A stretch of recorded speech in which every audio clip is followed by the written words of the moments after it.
roommate for 20 years. We were supposed to be going to the grocery store, and it was a nice day, so we got sidetracked. And we always liked riding up on the parkway. We lost our brakes, and Bobby tried everything to stop us. For once, I could see a panic on his face.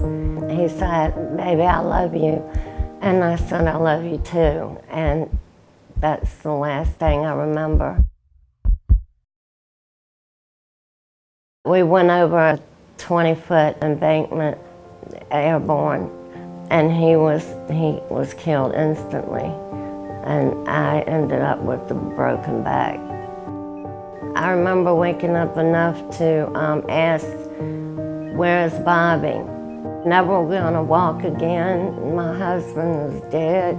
It's just like my whole life just stopped. Well, I went back home to our house. I stayed there for almost a year. And then my daughter left, and then my son left, and I couldn't afford to stay there by myself. I am stationed to use a walker. I weaned myself on a cane that I'm not supposed to be on, but I tried. We thought we finally found a place we can call home. When we moved into the place, it was a fixer-upper. And the owners stated that they would eventually fix little quirks in the house as we went along renting from them. But they didn't honor their word. In reality, they moved us into an abandoned home and didn't notify us of that. When we were paying a very high rent, we went from month to month not getting repairs done to the house, like light fixtures, sockets. There was exposures of wires, there was dampening in the basement, there was leakage from the pipes, there was black mold in my tub that I couldn't even get out with bleach. I noticed I was getting sicker and sicker and never paid any attention to it, but it was coming from the house. A change had to come. When Mel was born, she is our third child. Her sister was 9.5, her brother was 3, and she was the most wonderful baby. She ate and slept and gooed and cooed and did all the things that babies are supposed to do. And around 6 months old, she came down with a little fever. The doctor said she just had a little sore throat and gave her an antibiotic, but her personality changed. From that point until she was about 4, we just kind of limped along, thinking that, well, maybe she's fine, maybe she really isn't fine. Well, why doesn't she walk yet? Why doesn't she talk yet? Well, lots of babies don't walk yet and talk yet. And so I brought her into the child study team. They took all kinds of tests and discovered that she was quite developmentally delayed. She graduated from high school, and not too long after that, we moved into the city. Life started to get a little more complicated.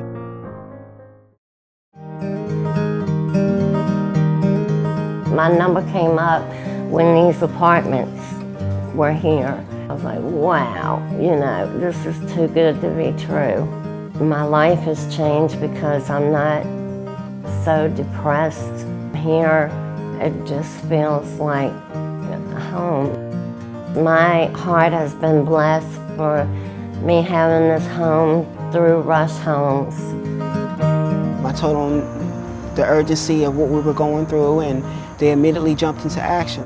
What we have here with Rush Homes is a wonderful structured house, a beautiful home, great security. This neighborhood is beautiful. It's quiet, peaceful, serene. I can actually come home and get a good night's sleep. I have a ramp. I don't have to try to get up steps anymore. I have a walk-in shower. I don't have to try to climb in a tub. Everything's on one floor. And Rush Homes helped us stay in the motel. They helped pay for the days for us. Rush Homes even helped us move the beginning of our things in the house and helped us get here. Thank you, Lord. Finally, somewhere I can call home, relax. I don't have to be sick, being in the hospital all the time, wondering what's going to happen next. These people at Rush Homes, they are one of the disciples who are out here working for God. And without them, nothing would be possible for people like us. Some friends of mine were encouraging me to realize that Mel could begin to live independently. We applied at Rush Homes. And then in August of 2001, Mel moved in. She has thrived ever since then and has done really, really well. Every Sunday she comes over and that's our quality time together. We're just very grateful to Rush Homes for having the vision of supplying homes for persons with disabilities. And it's certainly my wish that Mel live here for the rest of her life. Mel's and my hearts are connected, and Mel loves being here. And this is her home and her heart, so we are connected.